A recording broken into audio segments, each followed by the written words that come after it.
Quero deixar meu obrigado para o Carbo, que não está aqui, mas fica a minha gratidão pelo convite de participação nesse programa, que é um programa que acontece continuamente, né? Eu venho conversando com vocês, conversei com o pessoal nas outras unidades. Quero agradecer e parabenizar a diretoria, a nossa gerência do RH por essa iniciativa, que depois da aula eu percebi o quanto ela foi importante, quanto está sendo importante o desenvolvimento dos líderes de vocês dentro da rede do IMED. E a nossa aula vai ser de inovação em tecnologias emergentes. Eu vou mostrar para vocês a programação. Então, o nosso cronograma de aula, ele tem o módulo presencial e também tem o online. No presencial, a gente vai ver os conceitos da inovação, do design thinking como ferramenta de inovação. E lá no online, nós vamos ver a parte de tecnologias emergentes, que é a inteligência artificial, a internet das coisas, a realidade virtual e aumentada, o blockchain e a biorevolution, a bioengenharia. Não é por acaso essa divisão. Foi pensado por quê? Porque a parte de inovação, o que eu imaginei para vocês? Imaginei que a gente vai ter mais sucesso se a gente tiver ferramentas práticas que vocês possam sair daqui e levar amanhã para resolver um problema dentro da operação. E a parte de tecnologia, a gente consegue trabalhar bem lá no online. Então, foi por isso que foi pensado dessa forma. Vou me apresentar para vocês aqui na próxima tela. Pode seguir, por favor. Minha formação é gestão executiva de negócios. Fiz algumas pós-graduações, MBA, em gestão de negócios, marketing, liderança, coaching. E também fiz um mestrado em administração. Eu tenho 10 anos de experiência todo na rede privada. Então, nós vamos trocar bastante experiência. Tanto na área comercial, quanto na parte administrativa. Estive muito dentro de faculdade, então a gente tem uma semelhança. Por quê? Porque apesar de faculdade ser privada, ela tem muita burocracia envolvida. Tem todo o regulamento do MEC, então aí a gente converge em algumas coisas. Pessoal, então nós vamos falar de inovação. Por que desenvolver habilidade de inovação? Nós estamos aqui com um perfil de gestores aqui dentro dessa sala. Na opinião de vocês, por que nós devemos desenvolver essa habilidade de inovação?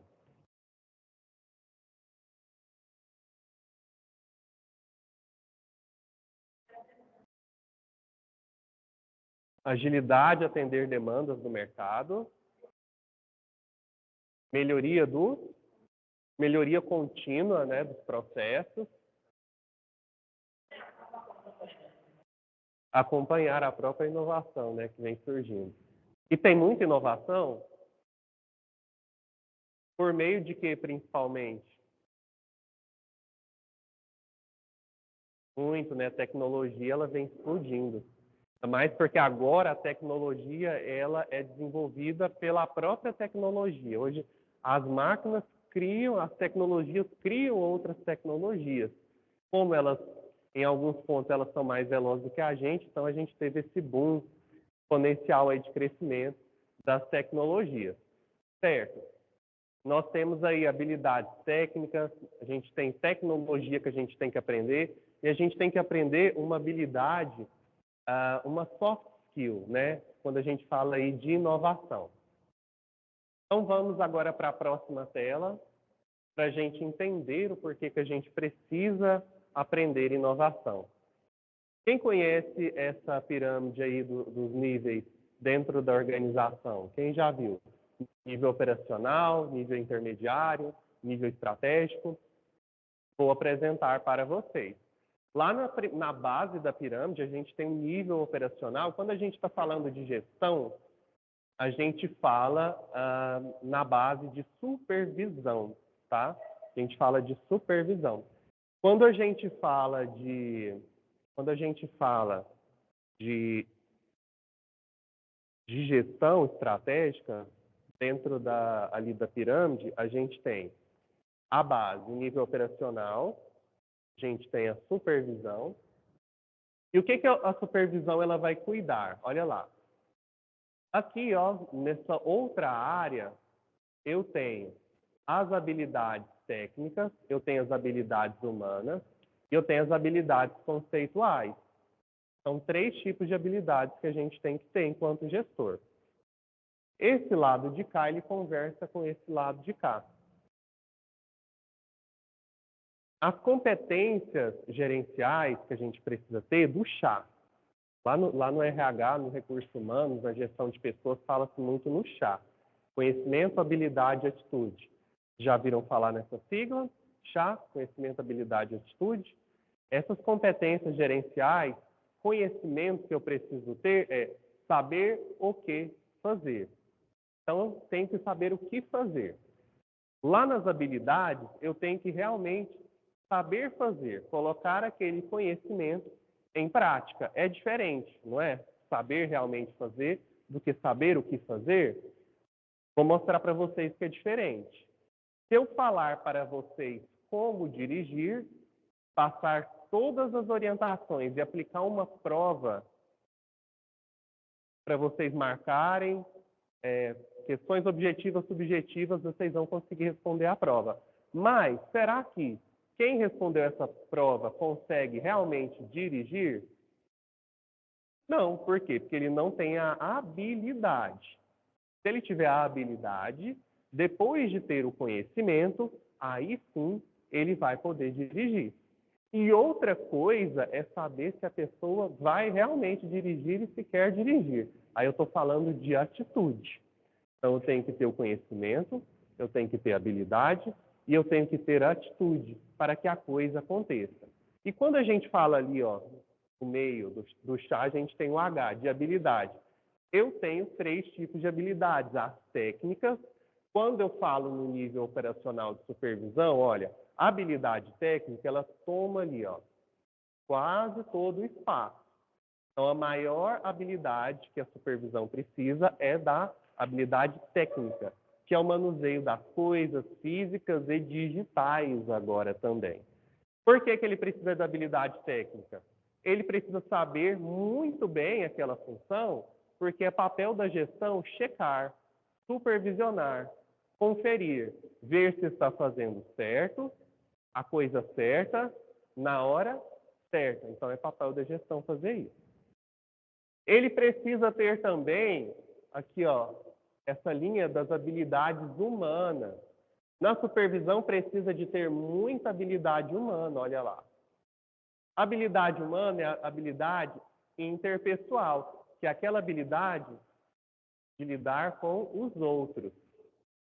O supervisor, ele precisa de ter habilidade de conversar com o funcionário, conversar com o operacional técnico, saber corrigir, saber incentivar, saber falar a coisa certa no momento certo, precisa saber. É todo mundo que sabe lidar com gente? Vocês que o digam, né? Que trabalham com o ser humano o dia todo. Então, a gente precisa dessa habilidade humana também aqui, ó, na supervisão. E também precisa da habilidade conceitual. Essa pessoa, esse cara da supervisão, ele já tem que começar a entender, ó, das habilidades conceituais. E a gente vai falar de uma habilidade conceitual importante hoje. No nível intermediário, eu tenho as gerências, as coordenações. Esse cara, ele precisa de tudo um pouco. Ele precisa de habilidade técnica, muito humana, e também precisa de conceitual. Por quê?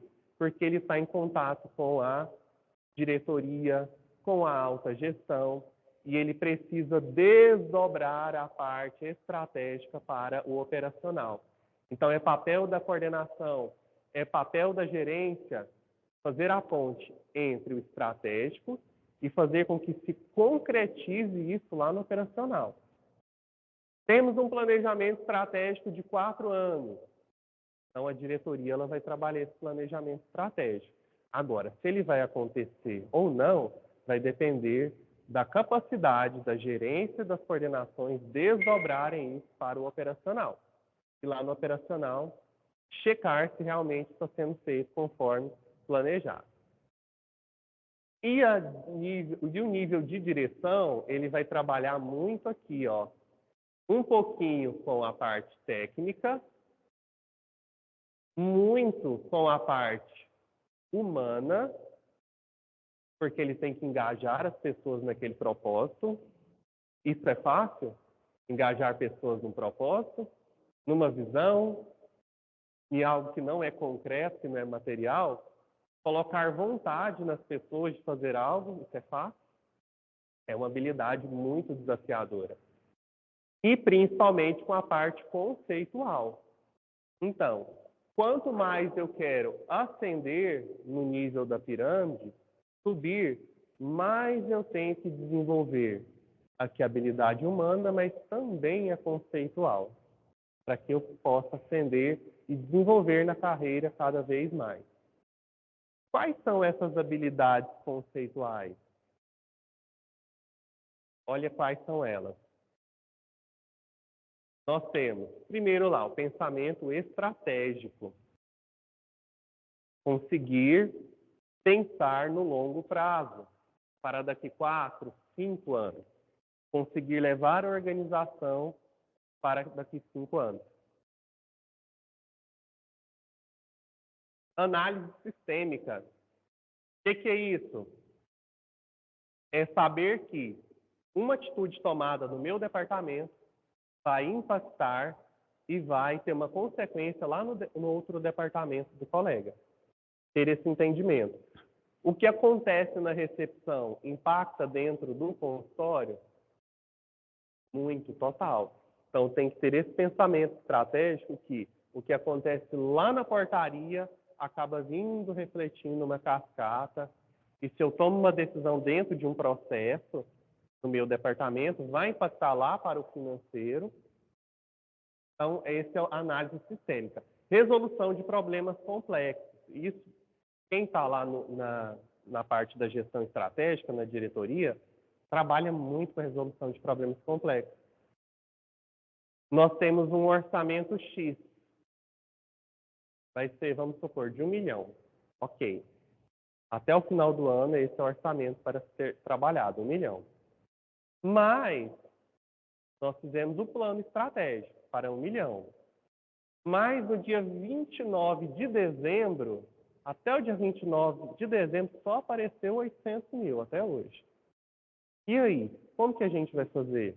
Porque tem um gap desse valor que, por algum motivo, N motivo, não conseguiu chegar até nós.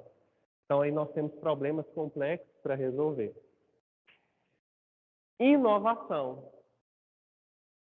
Quando você tem um problema, muitas vezes a forma de resolver esse problema é inovando, fazendo diferente. Porque do método tradicional e do método que já foi traçado lá no planejamento, não vai dar. Tomada de decisão é algo que também é muito trabalhado lá na parte estratégica. Você tem um problema complexo, às vezes você tem que tomar uma decisão. Qual vai ser a prioridade de resolução hoje? Eu tenho 2 problemas. Qual vai ser o problema que vai ter que ser resolvido hoje? Às vezes você tem que tomar uma decisão. Visão global é entender tanto sistemicamente o hospital como um todo, mas entender todos os agentes que estão em volta e perceber como isso impacta dentro do nosso ambiente, como comunica o externo e o interno. Liderança transformacional. Promover transformação por meio das pessoas. Isso daqui é desafiador, trabalhar com gente, fazer as pessoas, fazer a mudança acontecer por meio das pessoas. Muitas vezes você não pode fazer tanto. Você tem que fazer com que as pessoas façam. E aí está o desafio. Gestão de mudanças, negociação, mediação e pensamento crítico. Então, nós trabalhamos as habilidades conceituais para que vocês consigam desdobrar esse planejamento estratégico. Vamos para a próxima tela.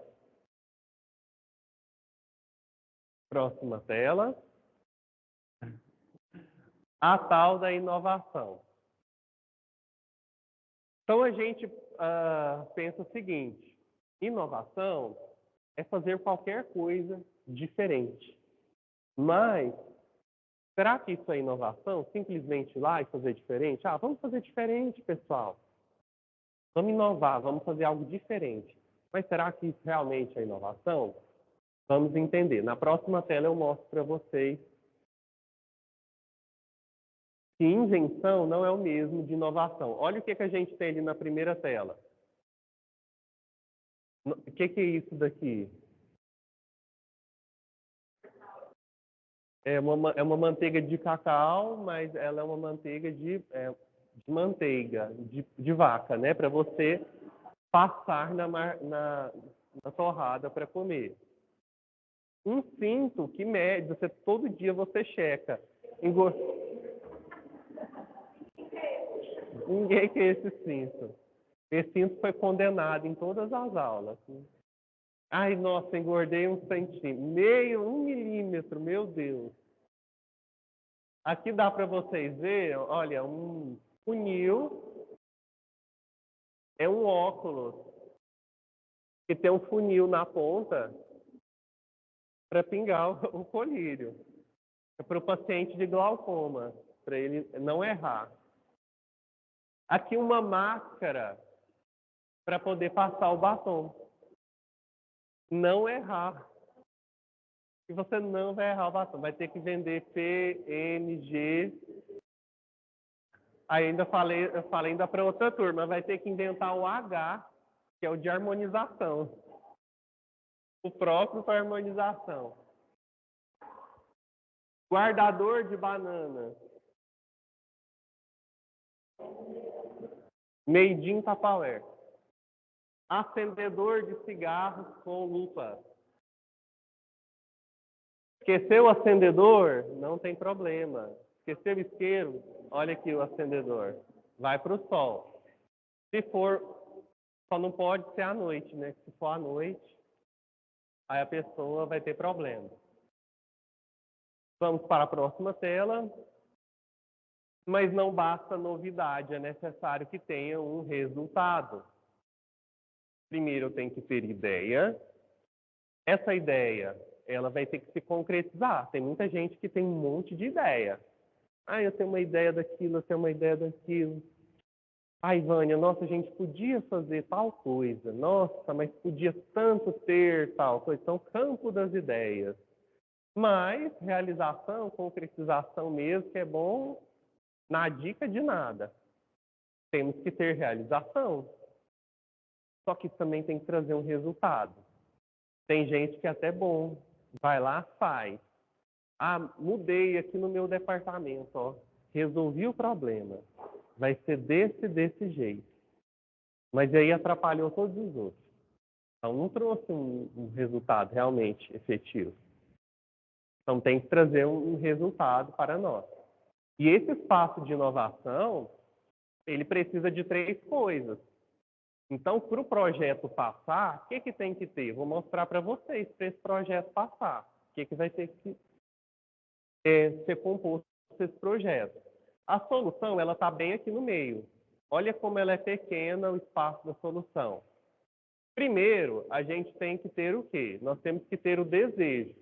A gente tem que ter pessoas que queiram realmente colocar em prática aquela inovação, aquele projeto. Depois, a gente tem que ter possibilidade técnica. Não adianta a gente ter a ideia, mas não ter a possibilidade de realizar tecnicamente aquilo. Ah, vamos fazer tal coisa. Não, mas aí vem a enfermagem e fala, olha, não tem como, por causa da resolução tal, da Anvisa, e não sei o que, toda aquela parte técnica, não tem como fazer. Então tem que ser tecnicamente, a gente precisa de viabilidade. E outra coisa também, tem que ter viabilidade para o negócio. A solução é maravilhosa, é possível tecnicamente, mas isso vai ser viável financeiramente? Ou no final das contas isso vai ser muito oneroso? Ou vai ser muito custoso em termos de horas? Veja que a solução ela está bem aqui, ó, no espaço restrito entre essas três coisas. Recados importantes. Inovação. Quem é o árbitro da inovação? É sempre o cliente ou o usuário, e não a empresa que a desenvolveu. Então, pessoa, igual o exemplo que eu dei, a pessoa foi lá, resolvi o problema aqui do departamento, inovei, lançou, mas o usuário ou paciente, ele não aprovou a inovação. Quem que é o árbitro da inovação?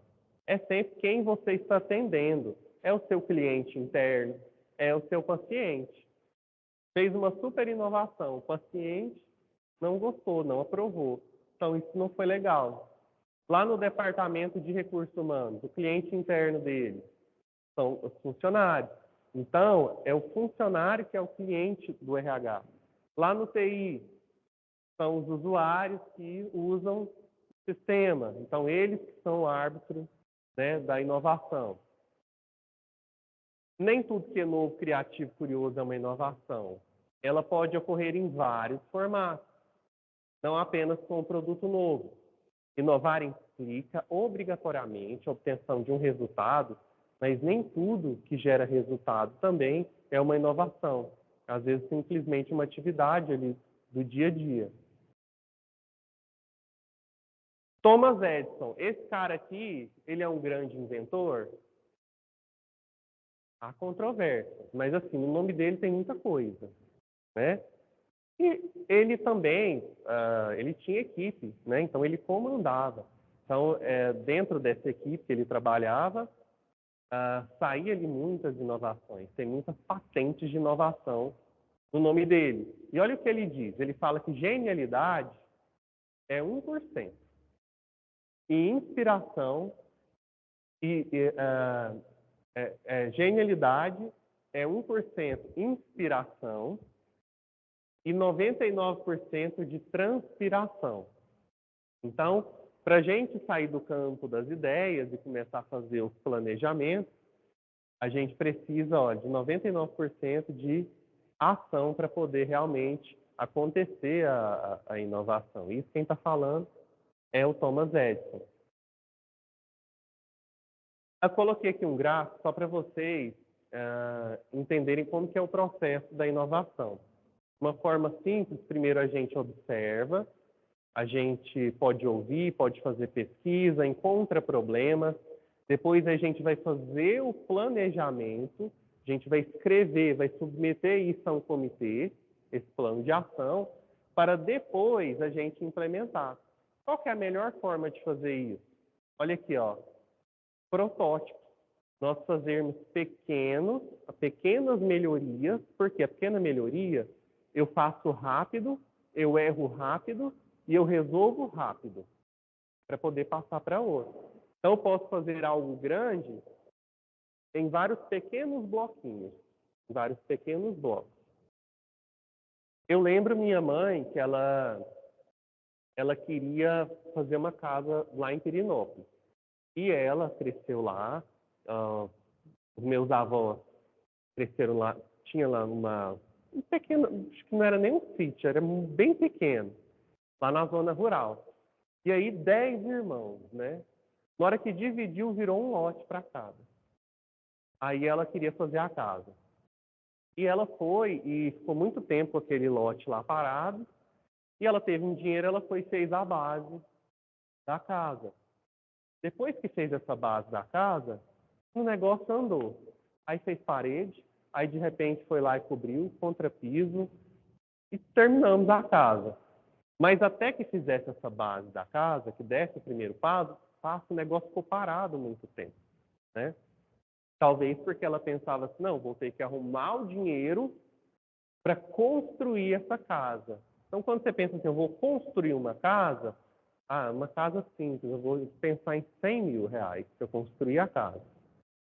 Agora, para construir uma base de uma casa, é diferente. Não tem nem ideia, gente. Mas sei lá, vamos supor. Vou gastar 10 mil para fazer a base da casa. Já é bem mais fácil e bem mais viável.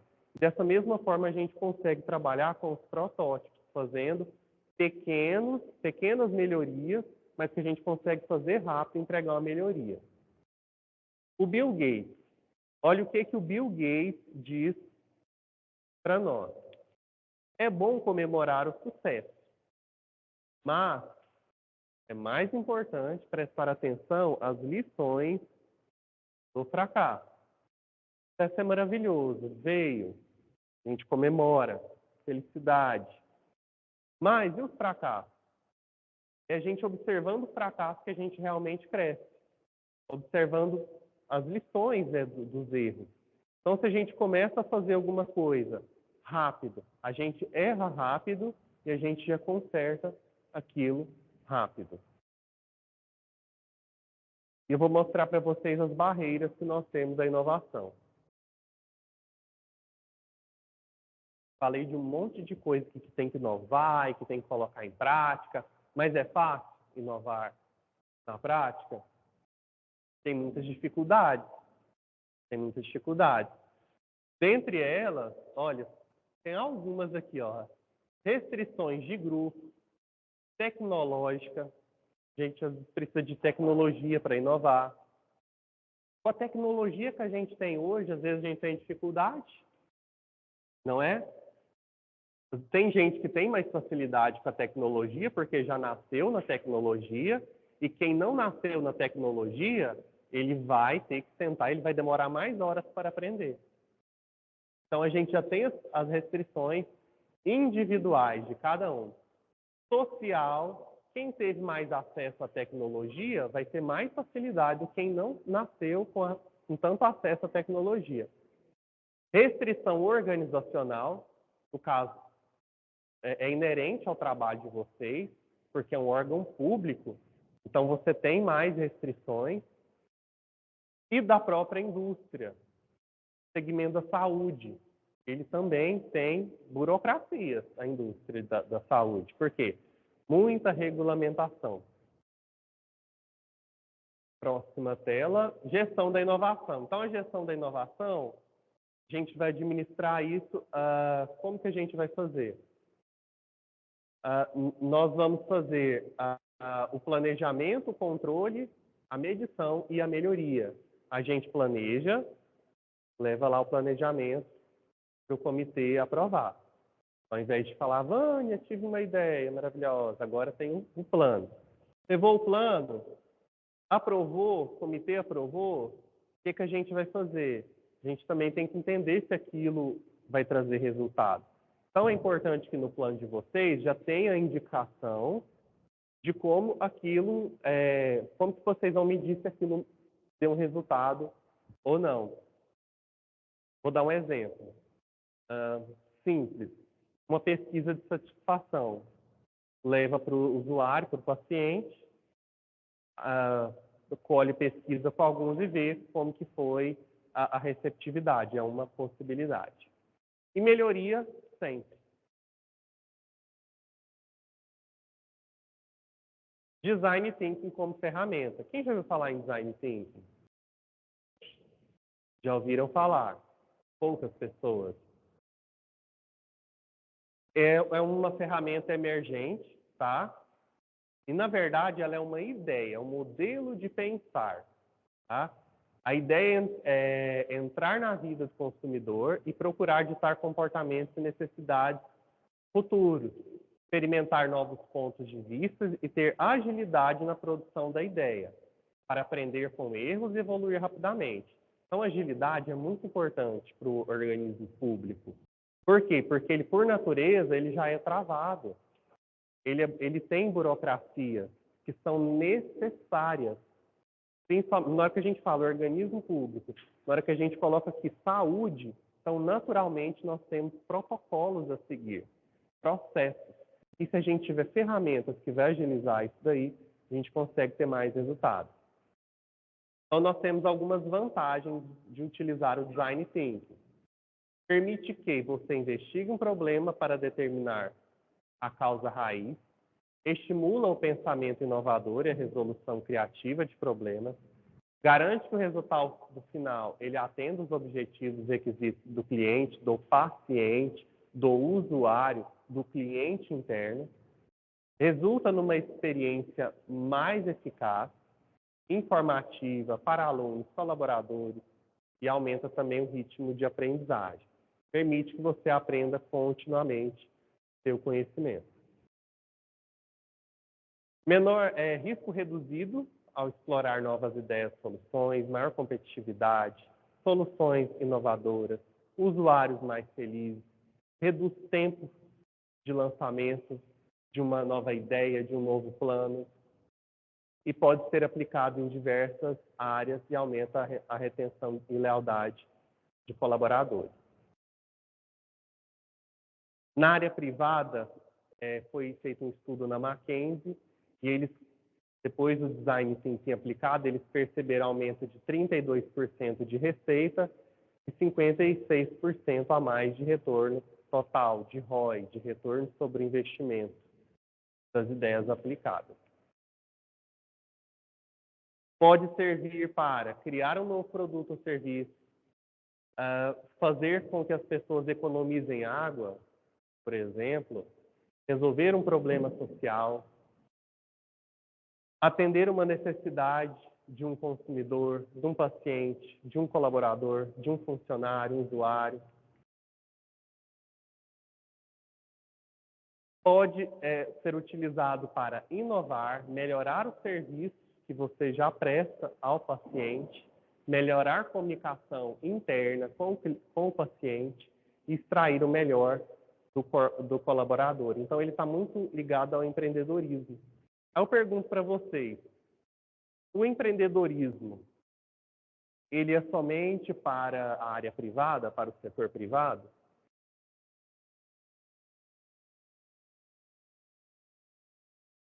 Existe um termo que chama-se empreendedor corporativo, que é aquela pessoa que ela é empreendedora, que ela realiza o empreendedorismo e que ela está lá dentro da organização. Não é propriamente o empreendedor que cria ali um novo negócio. O empreendedor corporativo é que ele vê problemas, ele vê oportunidades dentro da organização e ele vai buscar soluções, vai criar possibilidades dentro da organização. Então, também está bem inserido. Quando a gente fala de Design Thinking, a gente está falando nessa imagem aqui, ó. O paciente, o cliente, o usuário, cliente interno no centro, e aí a gente vai trabalhar com empatia, colaboração e prototipação.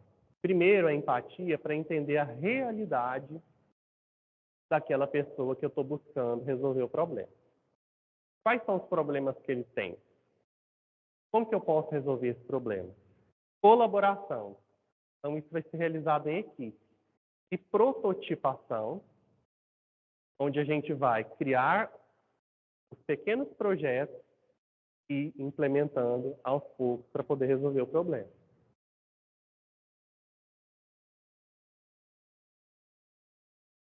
Vocês têm a jornada do paciente, certo? Todo mundo com ela na ponta da língua, a jornada do paciente? Então, nós temos aqui, ó, eu coloquei um exemplo de jornada do paciente.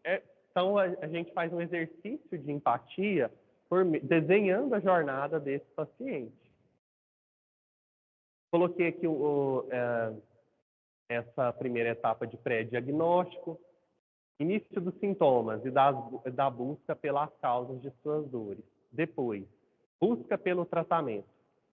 Busca de uma medicação, tratamento, especialização, próximo para indicar a cura.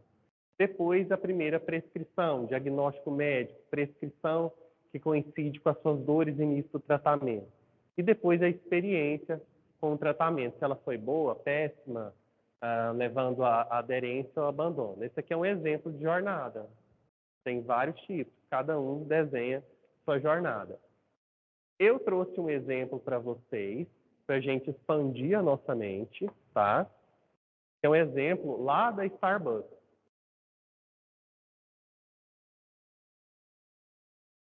Quem já viu falar em Starbucks? Quem conhece?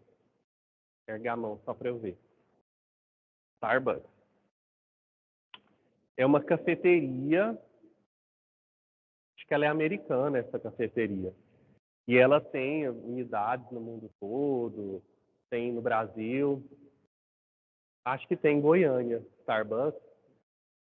Alguém sabe? Tem não? Tem não? Tem Brasília, aeroporto, tem bastante a Starbucks. Então, a Starbucks, ela oferece um serviço premium. Serviço premium. E eu quero mostrar para vocês como que o mercado privado ele vai desenhar essa jornada do consumidor.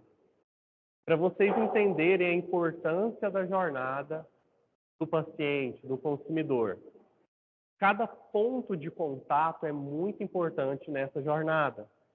Quando eu tenho definido exatamente cada um dos pontos de contato, eu consigo melhorar a experiência do paciente, a experiência do funcionário, do colaborador, do usuário, enormemente. Porque eu consigo trabalhar cirurgicamente cada um dos pontos. Vamos entender o que a Starbucks faz. Aqui são mapas de pontos de contato. Dentro desse mapa, aqui tem uma linha aqui no meio, traçando. Essa parte aqui inferior é quando o cliente dele tem uma experiência pobre, uma experiência ruim. E aqui em cima, quando ele tem uma rica experiência. Pequenininho, mas eu vou lendo para vocês entenderem. Então, aqui embaixo tem os touch points, são os pontos de contato. E a Starbucks, ela imagina o cliente dela ainda lá no escritório, antes dele ir para a cafeteria.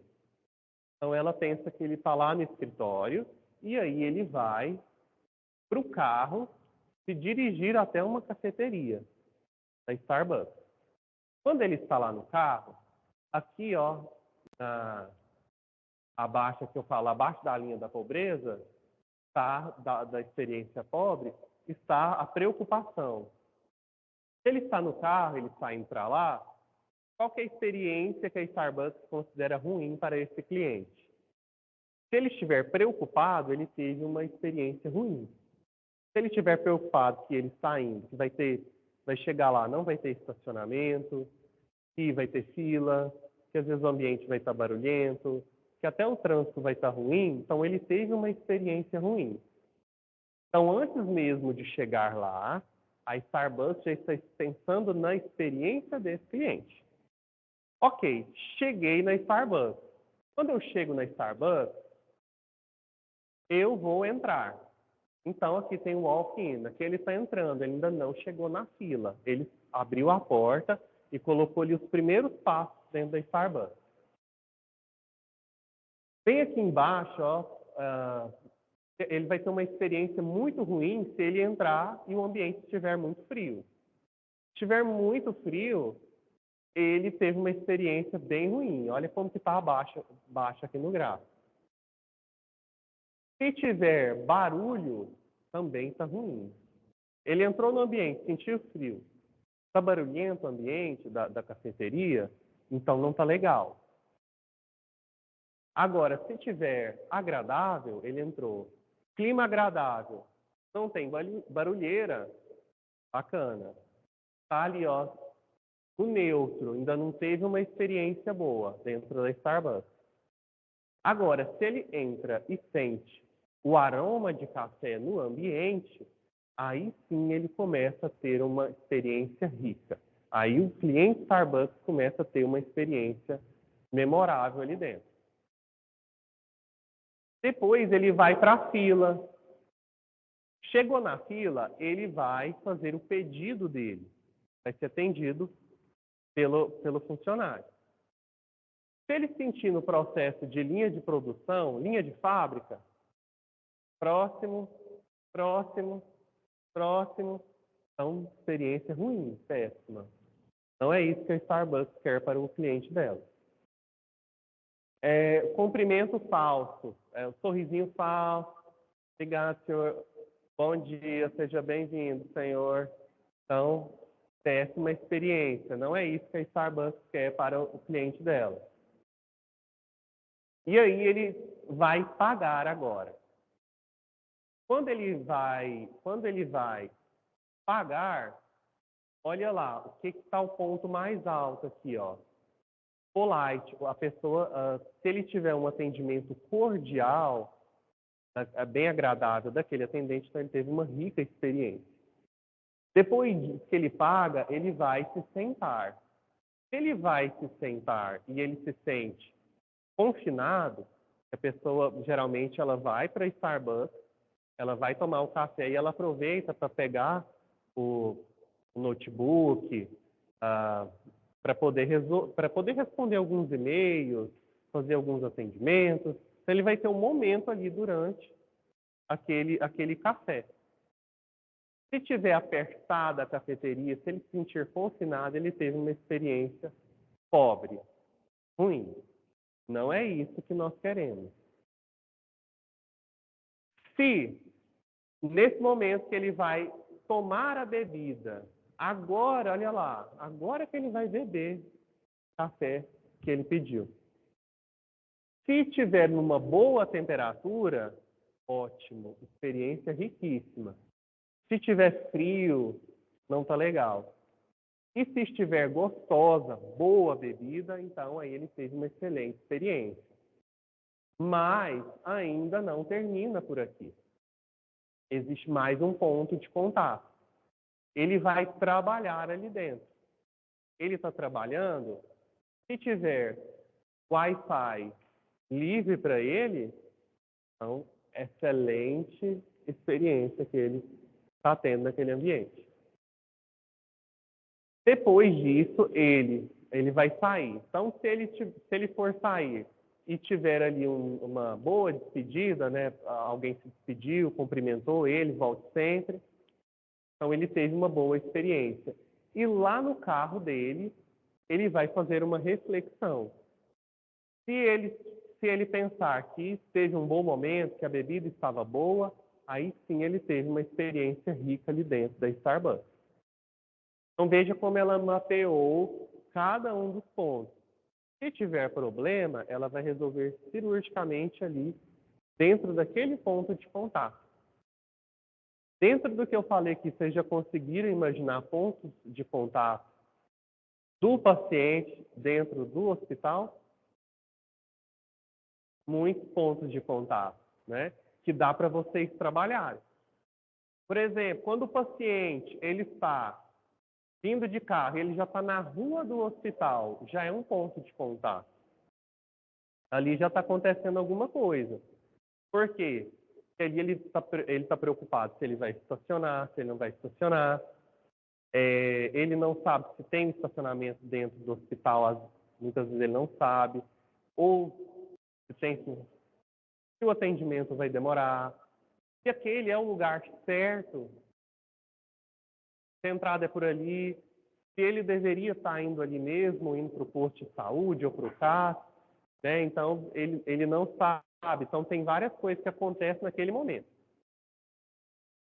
Chegou na portaria, na guarita, é um ponto de contato. Caminhar até a entrada do hospital é um ponto de contato. Na hora que ele coloca os pés ali, ó, na porta do hospital, menino, dali até na recepção acontece muita coisa. Acontece muita coisa. Então, ele tem um trajeto dele até aquela recepção.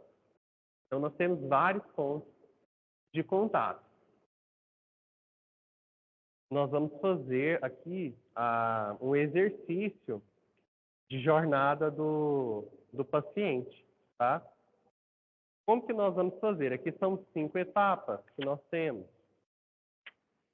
Nós temos a pré-visita, Coloquei um cenário hipotético aqui, ó. O paciente João, 65 anos, diabético, precisa de uma consulta de rotina. Vocês podem colocar algo que é mais da realidade de vocês. Às vezes a maioria dos pacientes é o assunto X, então coloca aquele assunto.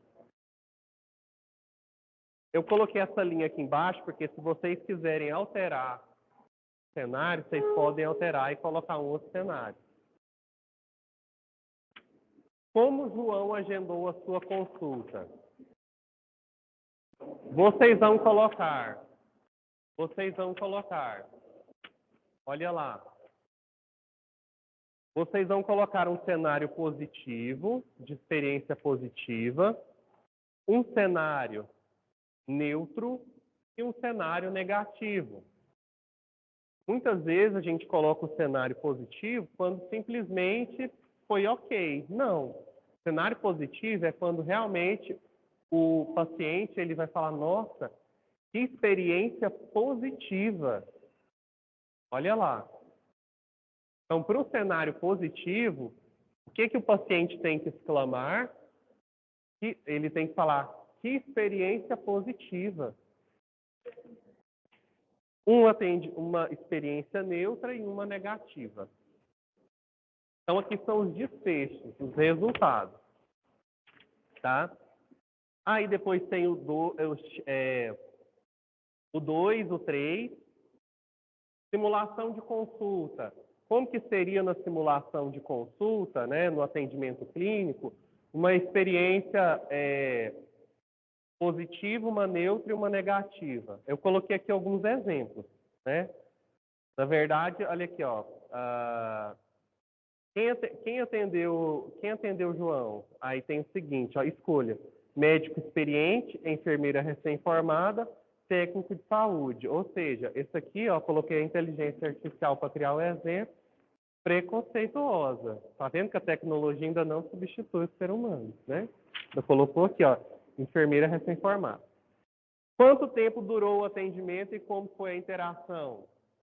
João se sentiu ouvido? Isso aqui são insights para vocês pensarem, tá? Para ajudar vocês a oxigenarem a mente. E depois no pós-atendimento.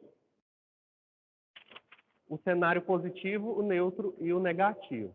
Então vamos fazer esse exercício para a gente poder pensar aí uma jornada para este paciente.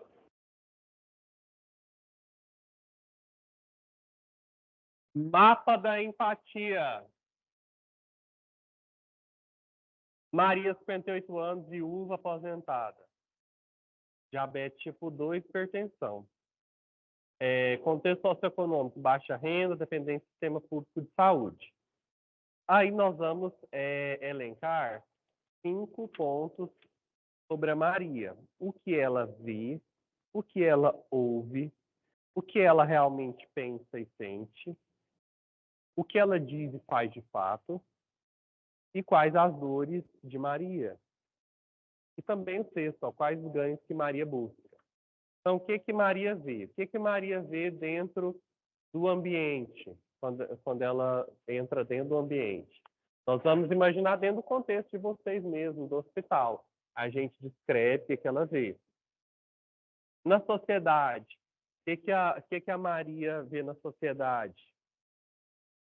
Vou colocar aqui o primeiro exemplo para vocês, tá? E aí vocês vão colocar de acordo com a realidade de vocês. Como que ela no hospital? Hoje o ambiente do hospital é como? Tem lotação? Não tem? Tem fila de espera? A infraestrutura, como ela está hoje? Na sociedade, falta de informação clara sobre tratamentos disponíveis, processos dentro do hospital. Então, vocês vão colocar de acordo com a perspectiva de vocês, o que a Maria vê dentro do hospital e na sociedade. Na sociedade, o que ela vê? Falta de informações claras sobre os problemas, sobre os processos dentro do hospital. Ela vê opções claras, de opções de tratamento, ela vê informações claras sobre como que é o processo dentro do hospital, como que ela tenha isso da sociedade. Olha lá, o que Maria ouve de pacientes e visitantes. Ela faz os comentários que ela escuta. Ela escuta comentários sobre demora de atendimento, falta de recurso, falta de algum exame específico, histórias de outros pacientes sobre alguma experiência positiva ou negativa, coisas que pode até aumentar a ansiedade dela, mas que também coisas que pode consolar ela, de fato, devido a alguma experiência positiva. Notícias e mídia.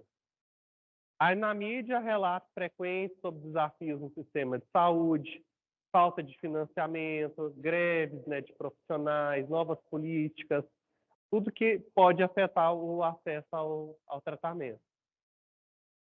Na mídia, aí só aparece coisa ruim, mas às vezes aparece coisa boa também. Às vezes consegue levar alguma coisa positiva, uma nova implantação de equipamento dentro do hospital.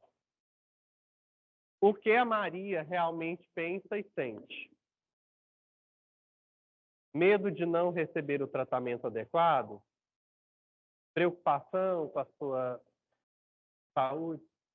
Preocupação com a sua saúde, né, agravando por causa da espera. Então, são as preocupações. E as verdadeiras emoções? O que ela sente?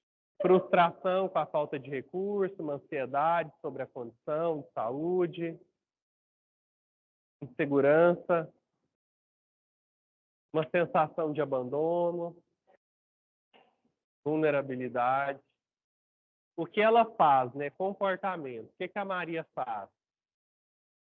Ela chega cedo para conseguir ser atendida, às vezes sem sucesso. Coisas que a Maria faz. Como ela se comporta. Fica inibida. Tem medo de pedir alguma informação, às vezes. Então, isso para nós já é uma informação muito importante na hora da gente criar nossos planos de ação política, né? As pessoas que vão precisar, geralmente a gente vai ter que ter uma atitude mais ativa em relação às pessoas, porque elas mesmas não vão ter. Às vezes, eu consulto ali naquele Amor Saúde, ali em Campinas. Aí tem o estacionamento, eu paro no estacionamento, e aí tem um senhor do estacionamento. Se eu falar qualquer coisinha com esse senhor, ele pega o gancho, nossa, eu demoro para sair do estacionamento. Aí o que eu percebo? Ele está com essa carência mesmo de falar, de conversar. Então, é uma necessidade. Como a gente tem muita necessidade física não suprida dentro da nossa sociedade, né, nossa realidade, a necessidade psicológica ela sempre está jogada, né, de lado. Tanto é que vocês já ouviram falar em psicologia positiva? Quem já ouviu falar de psicologia positiva? Psicologia positiva. O que é psicologia positiva? Ah, eu já sei, Alex. Vai dar certo, pensa positivo, vai dar certo. Eu creio. Não é isso.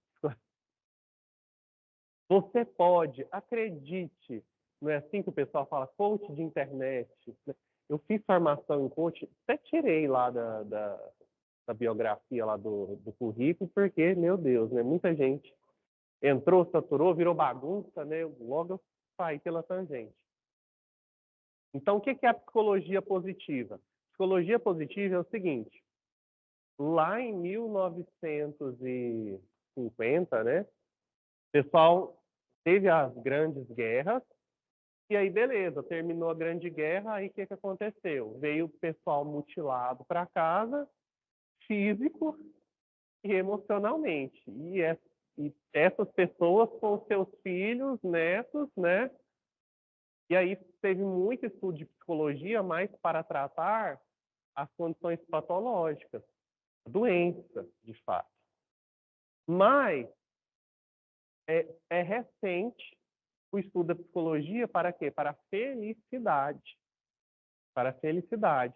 A gente fala muito de doença, mas e a felicidade? Como que a gente vai buscar essa felicidade? E é isso que a psicologia traz. Aí tem o Martin Seligman, que ele foi o principal autor, ele escreveu Felicidade Autêntica, e aí trouxe vários livros. Então, estudar o bem-estar, a felicidade é algo recente até na própria psicologia, que a gente ainda está muito ligado em tratar as doenças. Correr atrás do urgente, né? O que já está... E é isso, né? No próprio hospital tem lá urgência e emergência, que é o que comanda o hospital. Então, a gente ainda está tratando urgente, né? A urgência é a emergência. E, na verdade, a gente deveria estar cuidando não das coisas urgentes, mas das coisas importantes. Exatamente.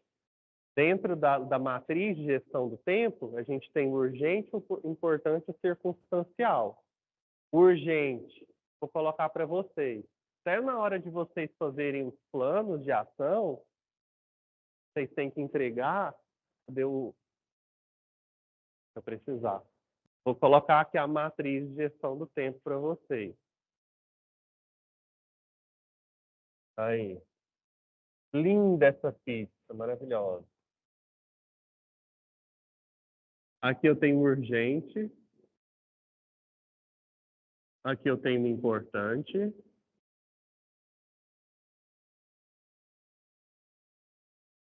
Aqui eu tenho circunstancial. O que a gente geralmente faz no nosso dia a dia? A gente está trabalhando muito aqui, ó, no urgente e no circunstancial.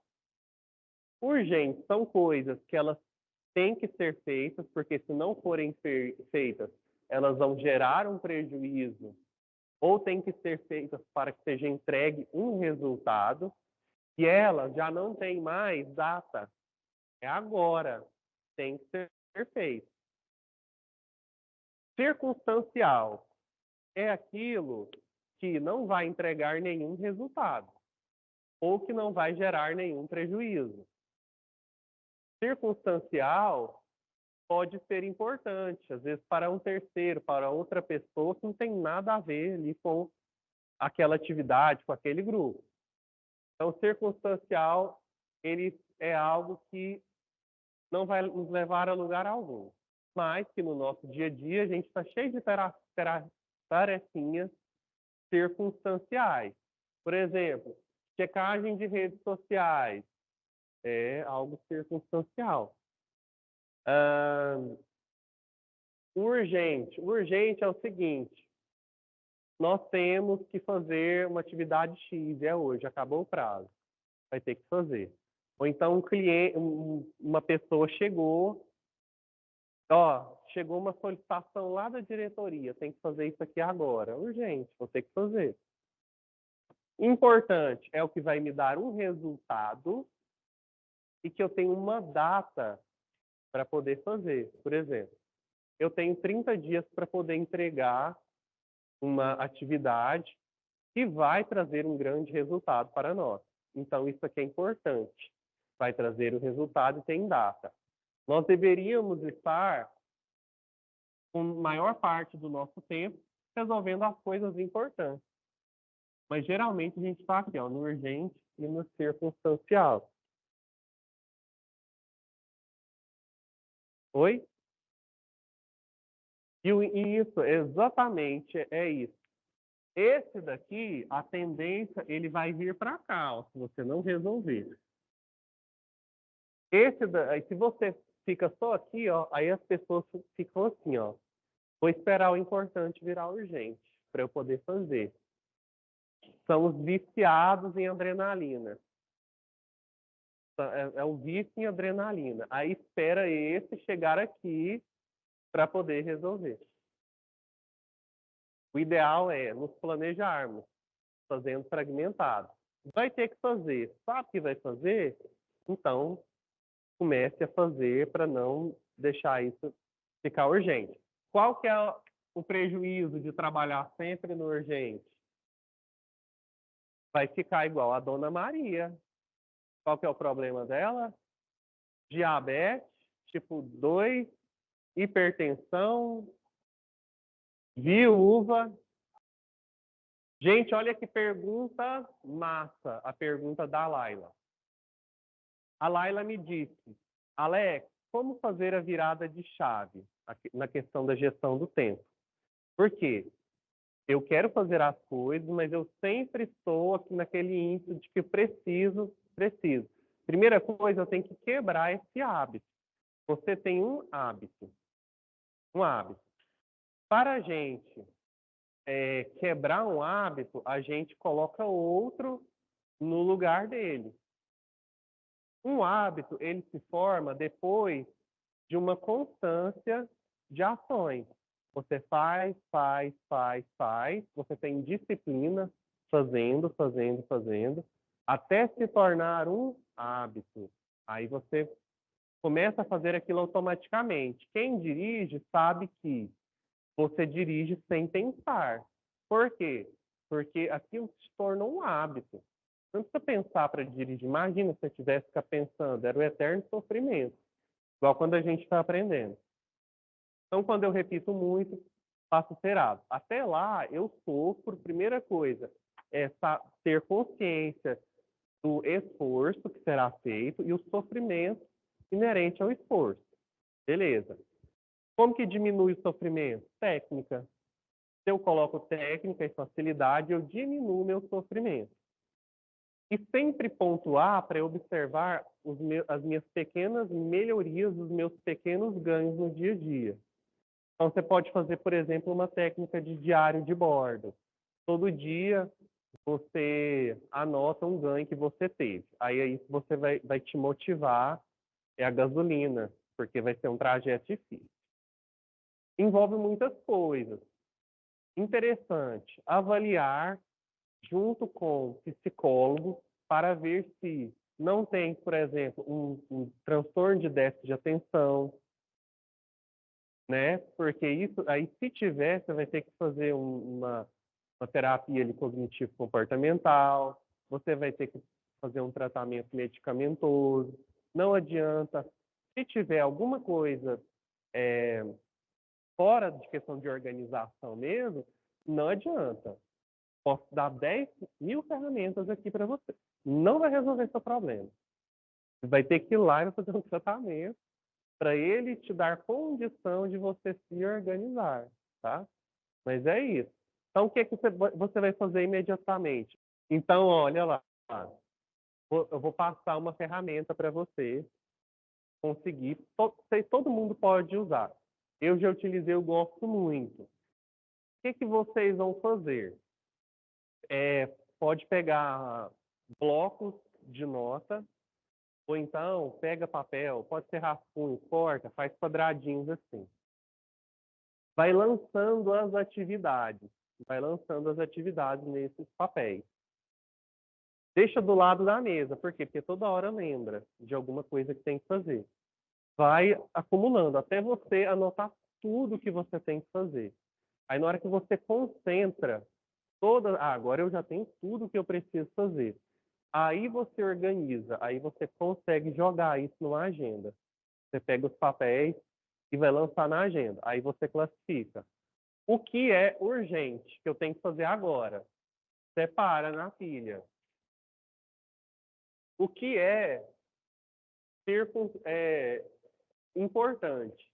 Então, aqui eu coloco do urgente, aqui eu coloco do importante. Esses aqui do urgente já tem que fazer de imediato. Então, é hora extra, etc., para liquidar essa pilha. Esse daqui tem data. Esse daqui você tem condição de se programar.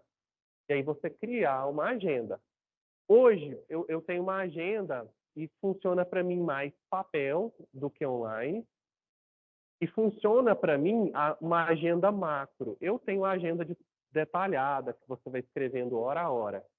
Mas todos os meses eu tenho um calendário assim, ó, dia 1, dia 2, dia 3.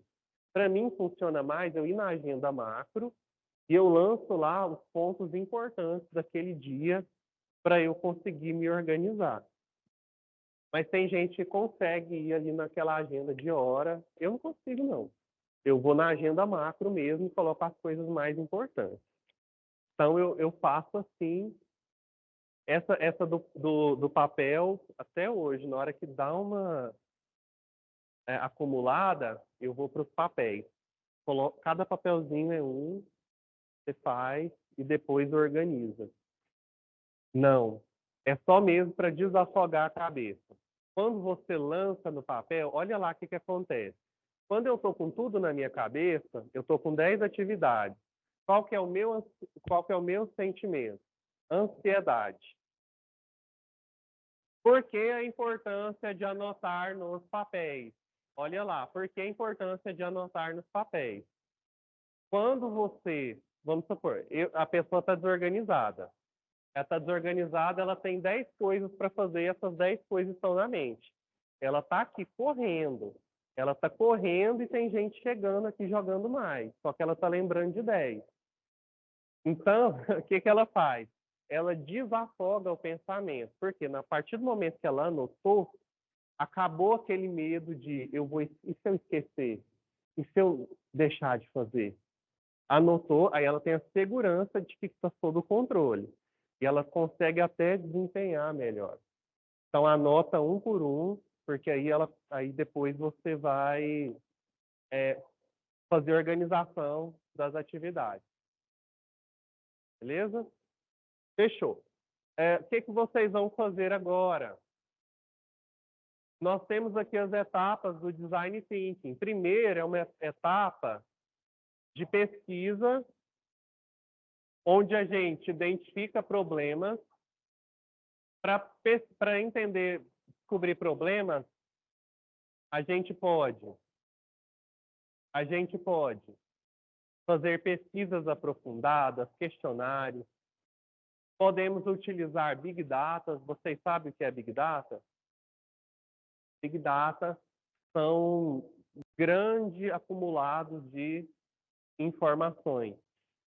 Então, hoje em dia, a gente tem muita informação a nosso respeito na internet.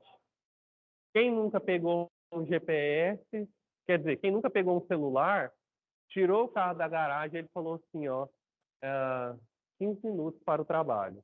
Aí você, oi? Nem te perguntei nada? Como assim? Já sabe onde é o meu trabalho? E quanto tempo para chegar lá? Então, a gente tem muita informação na rede. Nós temos essas informações em números, nós temos essas informações em áudio, nós temos essas informações em imagens e também em vídeo. Isso fica tudo lá em grandes Big Data. E as inteligências artificiais, hoje, elas têm um papel de analisar tudo isso, essa grande quantidade de informação. Então, sobre essa questão do GPS, ele sabe qual é o horário que você vai para o trabalho, ele sabe onde é o seu trabalho, ele sabe ele sabe onde você trabalha, que ele tem um mapa da cidade toda e o que tem lá naquele lugar. Só tem um hospital, você trabalha no hospital, né? E sabe também o seu dia de folga, porque ele sabe, ele tem seu cronograma do ano, então ele sabe o seu dia de folga. Então as máquinas, elas sabem muito a nosso respeito, sabem até qual é o momento que você geralmente compra. Se você compra muito online, ele sabe. Geralmente às vezes sabe até o motivo, dependendo da quantidade de informação. Ele gosta de comprar na sexta-feira uma cervejinha no sextou. Eu tenho aqui o histórico dele. Então, a inteligência artificial sabe muito. Tanto é que quando a gente vai fazer lá as nossas campanhas de marketing, a gente coloca lá para o algoritmo, olha, Eu quero que você divulgue a minha marca para pessoas que estão interessadas neste tema. Ele sabe quem são as pessoas interessadas naquele tema, eles vão lá e te divulgam. Eu tenho uma super oferta. Eu quero que você me divulgue para as pessoas que estão com maior possibilidade de compra agora. Ele sabe quem são as pessoas que estão com maior probabilidade de compra agora daquele produto específico. Ele vai e direciona aquela sua oferta para aquela pessoa. Então, os Big Data, a gente tem muita informação. Análise SWOT. Análise SWOT vocês já conhecem, né? Que é a FOFA. Isso. Eu analiso o meu ambiente interno e externo e vejo as possibilidades, as oportunidades, as ameaças. Agora, nós vamos para a segunda tela, que é a parte de síntese. A gente define, delimita o problema, baseado nos dados da pesquisa. A gente pode fazer, por exemplo, o mapa da empatia que a gente fez. Depois de definido o problema, agora a gente vai para a parte 3, próxima tela. Pode passar. Pode seguir. Pode seguir.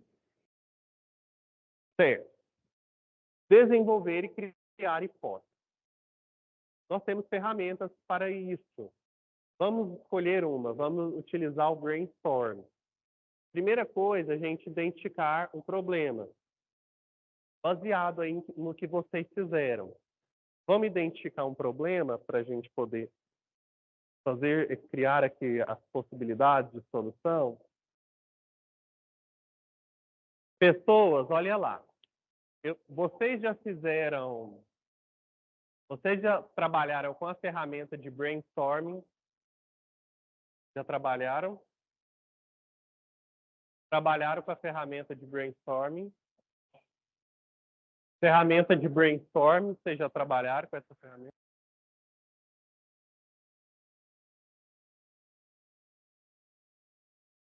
Certo. Brainstorming. O que é o brainstorming?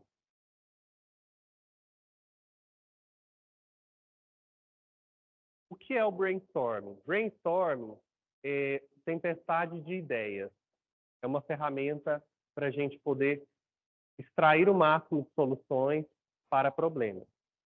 Então, no brainstorming, como que funciona o brainstorming? Para a gente fazer ele da forma correta.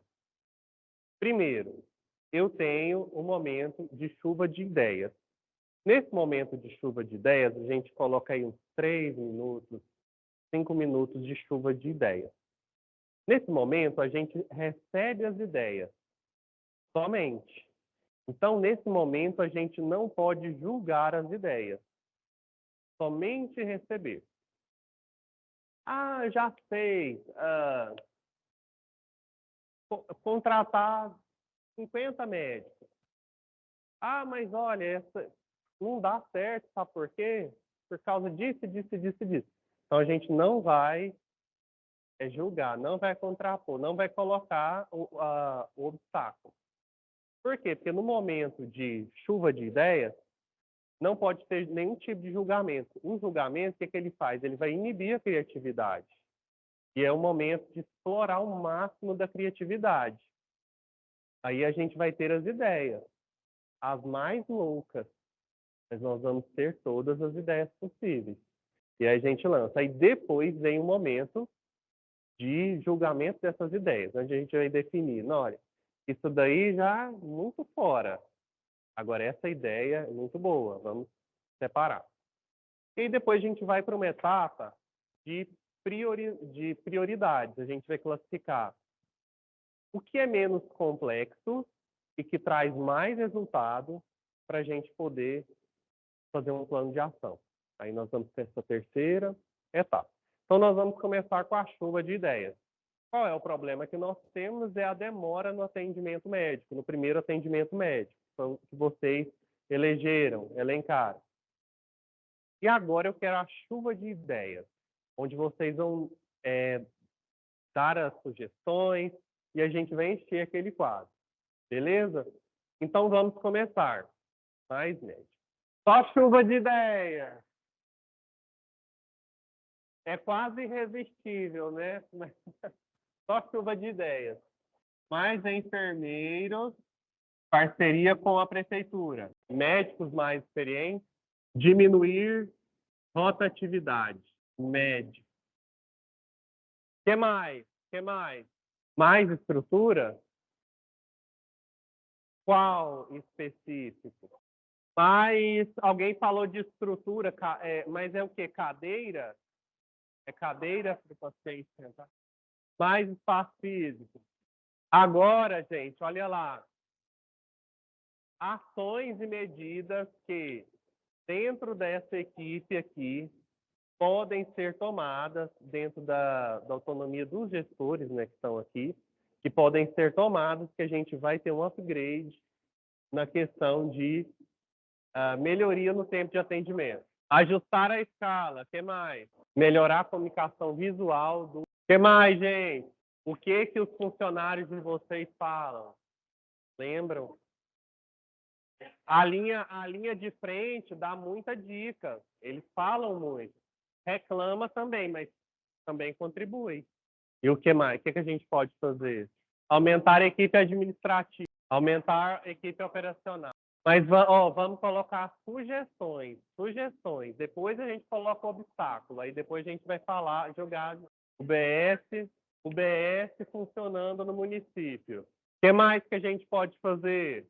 Tem algum tipo de comunicação com o paciente? O primeiro atendimento é aquele que chega já de imediato, é a urgência, né? O que mais? E além disso, conscientizar sobre o BS. Então, vamos colocar a ideia que você deu de com mais conscientização da UBS. Olha lá, nós temos aqui algumas ideias, tá? Nós temos algumas ideias. Agora é o momento de julgar essas ideias. Então, vamos lá, gente. Concentração, concentração. Nós temos agora todas as várias ideias. E agora a gente vai julgar essas ideias. Como que nós vamos julgar essas ideias? Nós vamos julgar em termos de complexibilidade de resultado. Vamos fazer o seguinte, em termos de complexidade, a gente vai dar de 1 a 3, sendo 1 pouco complexo, 3 muito complexo. E resultado, a gente vai dar 1 ponto de pouco resultado e 3 pontos de muito resultado, certo? Médicos mais experientes, nível de complexidade.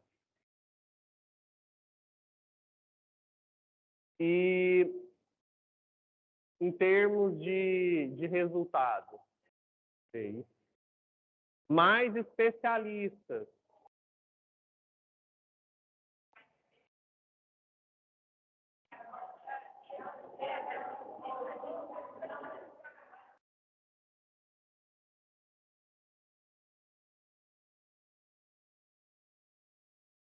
Gente, olha aqui, ó. Para termos mais especialistas hoje, qual o nível de complexidade disso? De 1 a 3? 3. Se esse aqui está difícil, imagina esse. Então, 3. Diminuir rotatividade de médico, de 1 a 3. Ah, é? Então, esse aqui às vezes vai para 2.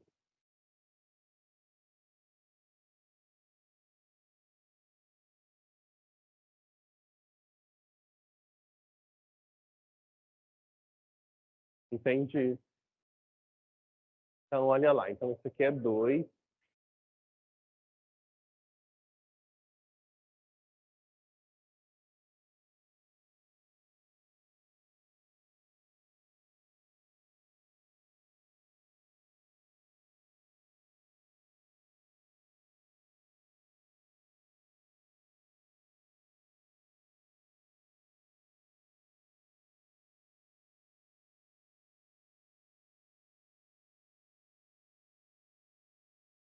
Uhum.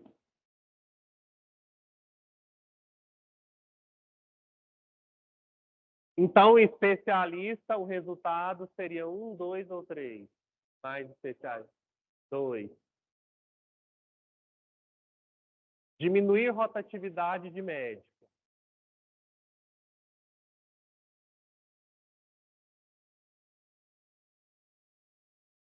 E resultado?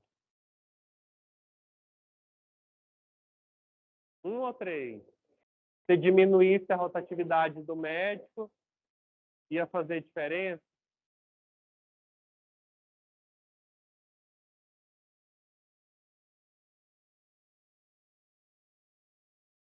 Dois. Mais leitos. Mais leitos, qual a complexidade? Em termos de resultado. Mais cadeiras. Em termos de complexidade. Em termos de complexidade.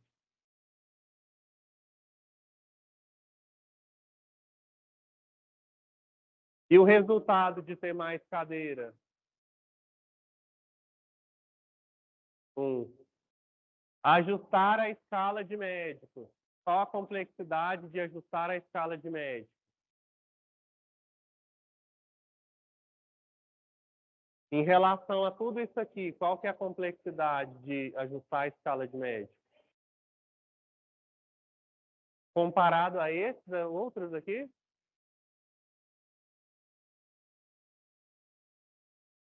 Olha lá, vocês concordam? Observa aqui, gente.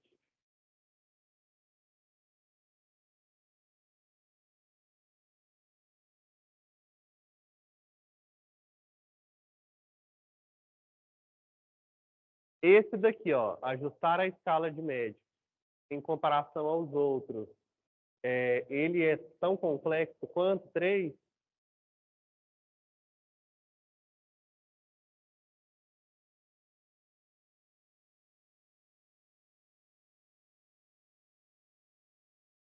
Não, em termos de complexidade. Complexidade. 2.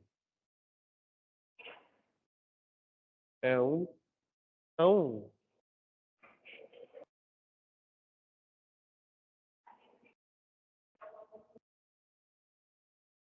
e o resultado que iria trazer de 1 a 3? Se tivesse uma melhor comunicação visual, informação, um cartaz, a complexidade de 1 a 3.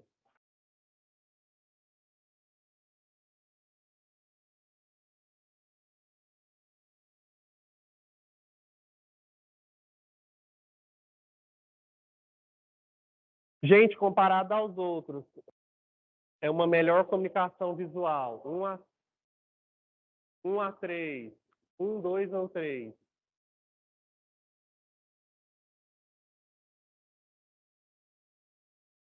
É o mais fácil de fazer. Dá para fazer até na mão. Fica feio, mas faz.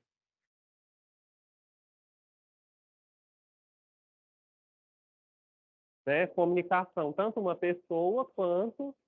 Porque, gente, olha lá. Se eu tenho um paciente que ele tem uma baixa escolaridade, ele vai ter mais dificuldade de ler, ele tem menos autonomia. Então, ele precisa de mais suporte. E esse suporte, às vezes, é só um ser humano que vai conseguir dar para ele, né? Oi, seu fulano, o que o senhor precisa? Ah, eu vim aqui fazer tal coisa. Ah, o senhor quis dizer tal coisa, né? Ah, entendi. Às vezes a pessoa não sabe nem expressar o que ela quer. E aí você tem que ter um ser humano para interpretar até o que é que ele está, ajudar ele a se expressar. Então, mais comunicação visual e também mais suporte de pessoal. Mais suporte. Esse aqui é a minha, viu? De atendimento. Vamos colocar assim, mais suporte de atendimento.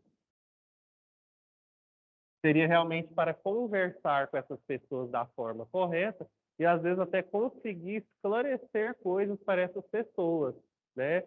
Como, por exemplo, o atendimento não é aqui. Ele está ali pertinho, você está com condição de ir para lá. Combinado? Então, beleza. Mais comunicação visual ia trazer quanto de resultado? De 1 a 3.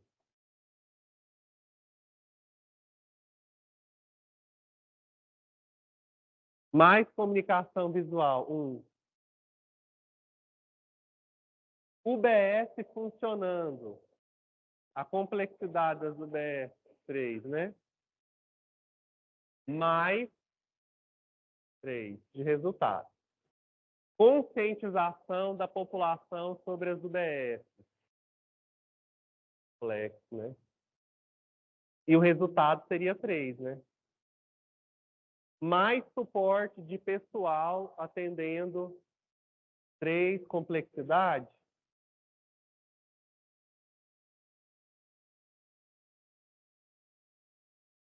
Hã? É complicado.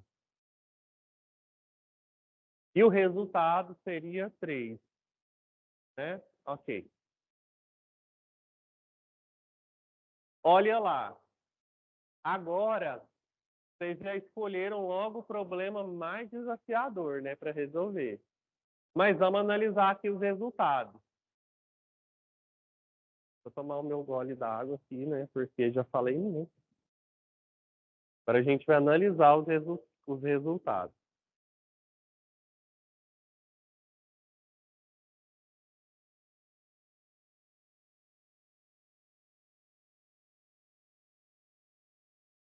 Esses aqui, provisoriamente, a gente já abandona, ó, porque é 3 e 3. Nesse primeiro momento, a gente vai escolher, para colocar em prática, algo que a gente consiga resolver com menos complexidade, mas que vai trazer um resultado para nós. Então, os 3 e 3 já cai para lá. Esse daqui, ó, mais especialista, tem complexidade 2 e traz um resultado 2. Vamos jogar ele aqui, ó. Mais especialista.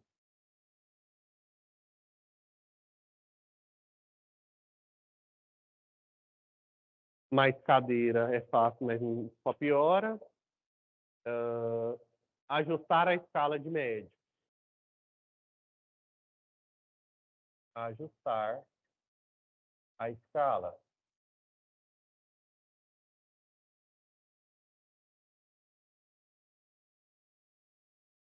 Esse daqui, a gente colocou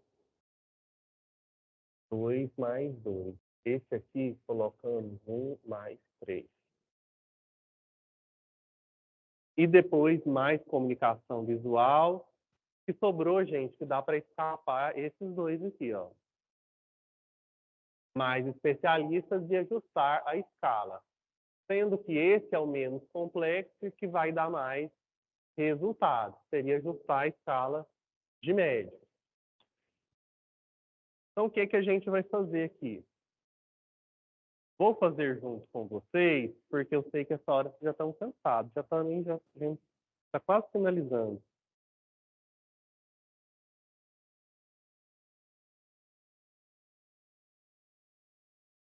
Ah, eu vou querer uma foto disso. Espera aí. Tirar uma foto. Para a gente poder ter.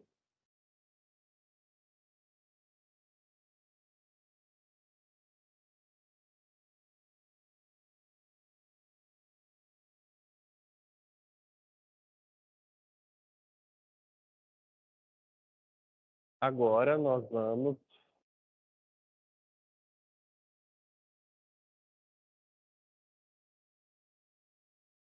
Quando vocês têm uma ideia e vão apresentar algo para a diretoria, agora tem que fazer uma proposta, um plano, né? Tem que fazer um plano de ação, é isso?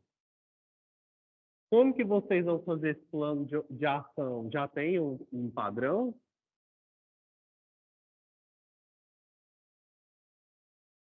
Tem?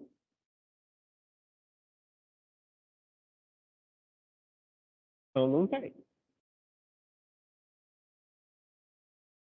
Então, olha lá, o que é que a gente pode fazer? Quem já viu falar em 5W2H? É isso, né? Então, pode usar o 5W2H. Então, o quê? O quê já está aqui, ó. O quê? O porquê tá aqui, ó. Por quê?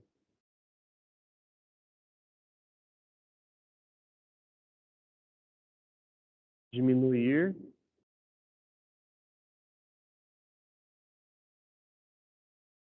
tempo de espera.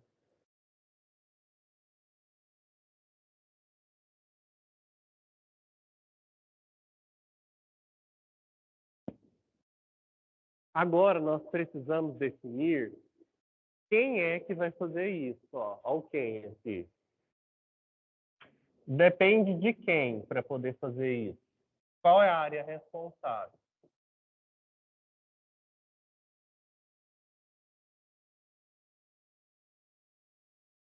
Ajustar a escala.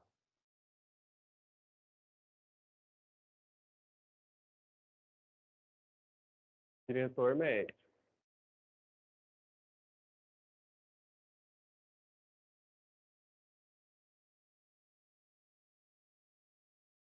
Já tem uma proposta de como seria essa escala? Uma ideia de como seria?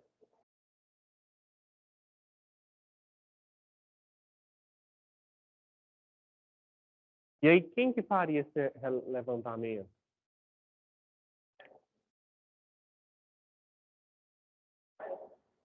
Então, Laia,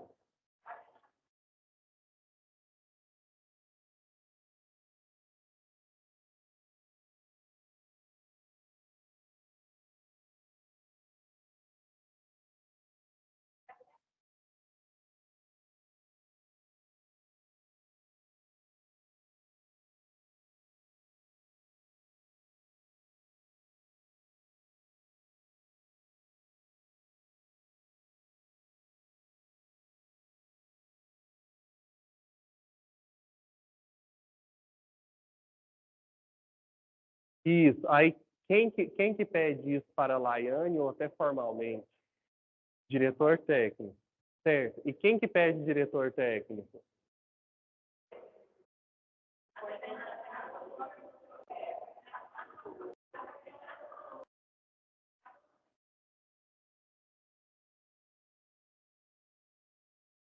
Aí, quem que é a Laiane?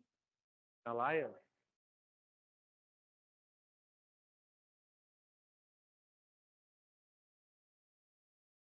Quem? Laiane. Como? Laiane. Ó, vai fazer o relatório. Faz o relatório.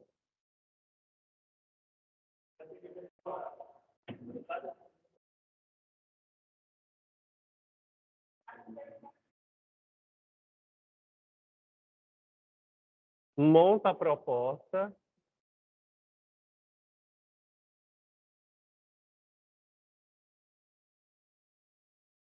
Entrega para diretor técnico.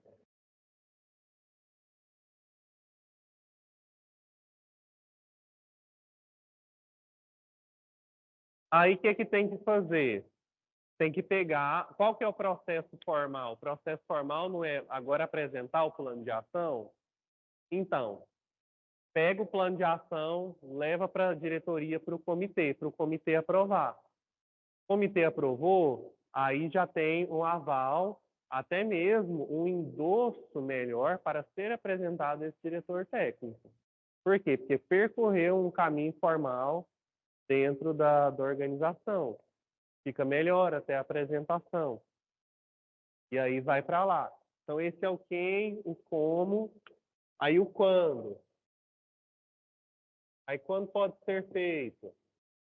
Aí vamos lá, vamos colocar um período de data. De quando a quando? Quando que vai dar segunda-feira? Olha para mim. 27. 27, aí 27, 28, 29, 30, 31. 31 é sexta. Dá para fazer do dia 27 ao 31, ou, Laiane? Laiane. Não dá para fazer. Então, tem que colocar até o dia 15. Dia 15.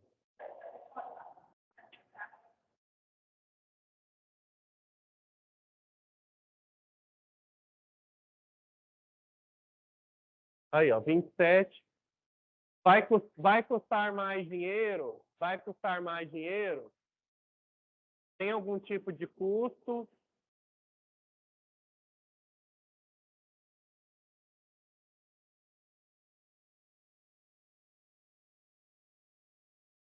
Custo, então, por enquanto, não tem. Quem, como, quando, onde?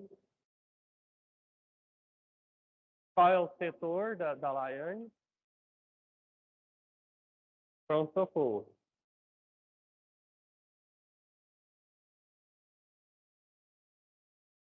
Ok, 1, 2, 3, 4, 5, 6, 7. Gente, ficou alguma dúvida de como preenche o 5W2H? Esse. Sobre o brainstorming, ficou alguma dúvida de como faz? Bom, né? Dá para ter aí algumas ideias. E viu que diante das dificuldades, acaba saindo alguma coisa que dá para fazer dentro das nossas possibilidades, dentro do nosso escopo. E assim, essa era a ideia, trazer isso para vocês. Então, quando eu imaginei o módulo, foi o que eu pensei. Como que eu vou fazer para levar algo que eles realmente vão usar e que vai ser útil, vai servir para o dia a dia. Então, essas foram as ferramentas que eu imaginei para vocês que vão poder ajudar. Dá para fazer com os funcionários de vocês. Vocês são 3 na equipe, já dá para fazer um brainstorm para poder resolver um problema. Plano de ação, já tem que fazer mesmo. Mapa da empatia, colocar-se no lugar do paciente para poder imaginar onde é que a gente pode resolver os problemas e também da questão do usuário, do próprio colaborador interno.